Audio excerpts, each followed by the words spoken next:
Quietude Manual No. 4, Subject, the Pre-Flight Vibration, Revision Final.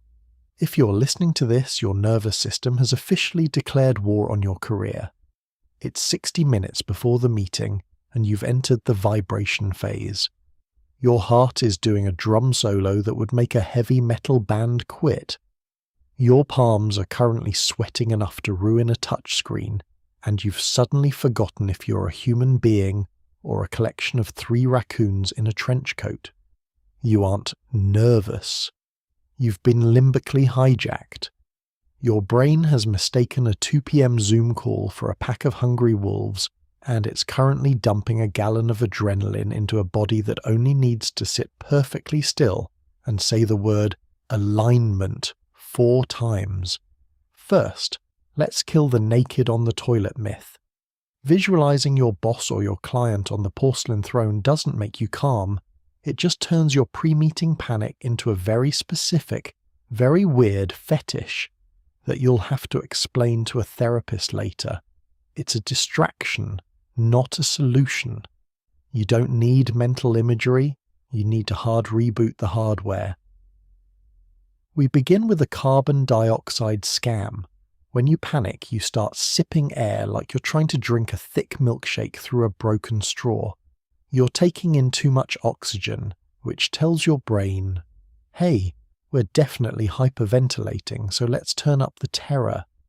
It's a feedback loop of biological stupidity. To break it, you need the exhalation anchor. Forget deep breaths. That's for people who sell crystals. You need to breathe in for 4 and then exhale like you're trying to blow out a birthday candle that is 3 miles away. Aim for a count of 8. This isn't mindfulness. It's a vagus nerve override. You are physically pulling the emergency brake on your heart rate. Your brain literally has no choice but to slow down. It's the biological equivalent of holding down the power button on a frozen laptop until it gives up and goes black. Next, look at the spotlight illusion. You are currently convinced that the client will see your hand shaking and assume you're either a fugitive or a Victorian orphan. You think they're looking at you through a telescope, waiting for a bead of sweat to drop. They aren't. They're too busy worrying about the fact that they can't remember if they actually fed their cat this morning. Most people are so deeply involved in the messy, loud tragedy of their own lives that you are essentially background noise with a haircut. Even if your voice cracks and you sound like a teenage boy going through puberty, they'll just assume the Wi-Fi is glitching, use their self-absorption as your witness protection program, then perform the room audit. Panic happens because your mind has left the building and travelled 40 minutes into a future where you vomited on the conference table and been exiled to a forest. You need to slam the door on the future and stay in the boring, safe present. Look at the room and name 5 things that are objectively, offensively real.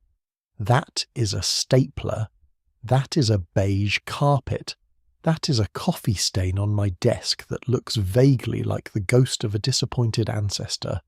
This is grounding.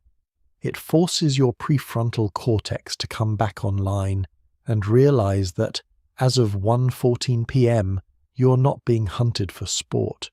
You're just a person in a room with a stapler. The ghost of your ancestor can't hurt you. He's just a stain. Now, for the dolphin hard reset. If you're still vibrating at a frequency that could shatter a wine glass, go to the restroom and submerge your face in the coldest water available. Hold it there until your brain starts wondering if you're trying to drown yourself. This triggers the mammalian dive reflex. It's a hard-coded biological response your ancestors used to survive falling into a frozen lake. It instantly drops your heart rate to save your organs. You're tricking your inner dolphin into thinking you're diving for pearls. It is physically impossible to have a full-blown panic attack while your body is convinced you're 300 feet underwater. It's the ultimate biological prank. You aren't finding peace. You're just convincing your heart that you're a seal.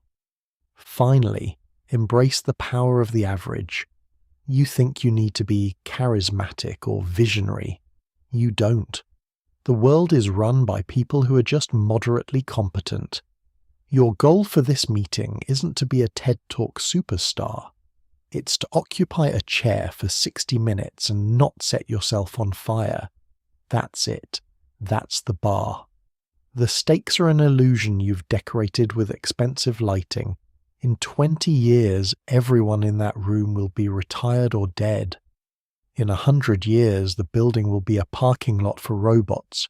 Eventually, the clock will hit 0. You'll walk in, you'll open your mouth, and you'll realize that the terror was just a very loud, very stupid houseguest who finally decided to leave. You'll survive the meeting, you'll close your laptop, and the world will keep spinning without even noticing you were scared. The red alert is over, the hardware is stable, the manual is closed, the dolphin is safe.